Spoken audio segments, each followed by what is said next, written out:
We don't want to rush the process. I listen, I try to stay current with what's out there in the world. And so I recently listened to a webinar somebody was doing on enrollment.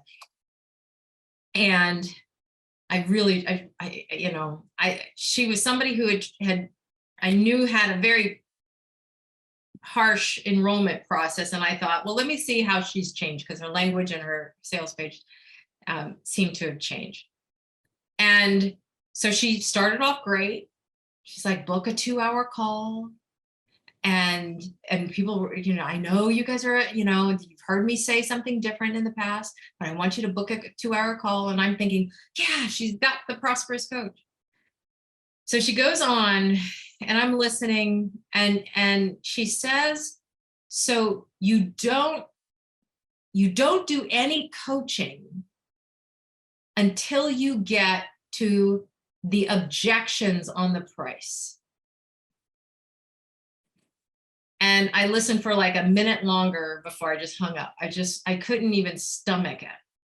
Because if you think about, with each one of you as hiring your own coach, you needed to know, like, is that person going to be there with you? Is that person going to help you and see you differently than you see yourself? Right?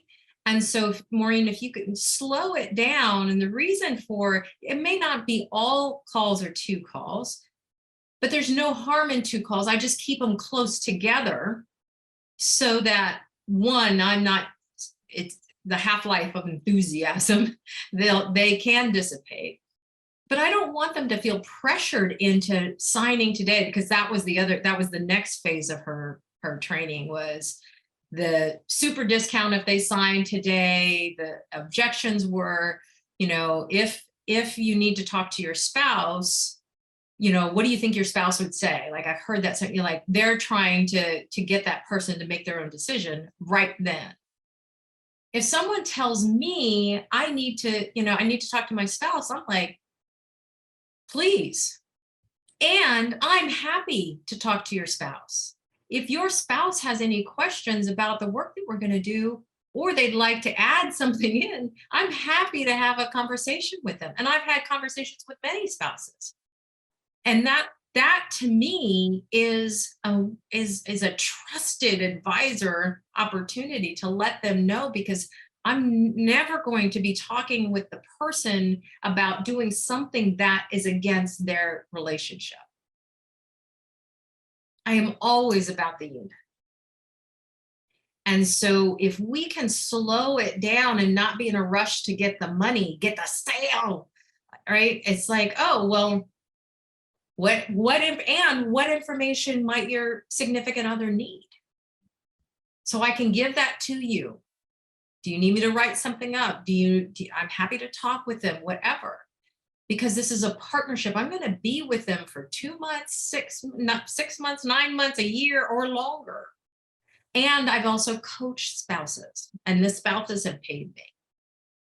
And so, one of them I coached, when he got his master's, he added me in the thank you line of all the people when he put a thank you note on LinkedIn for getting his master's, his MBA.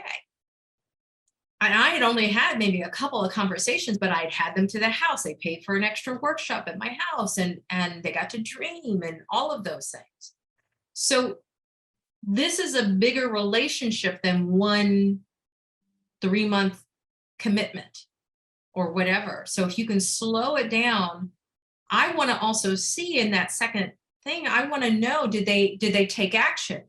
If they didn't take action, I get as excited as if they did. Because that tells me the beliefs that we're going to work on and if we work together.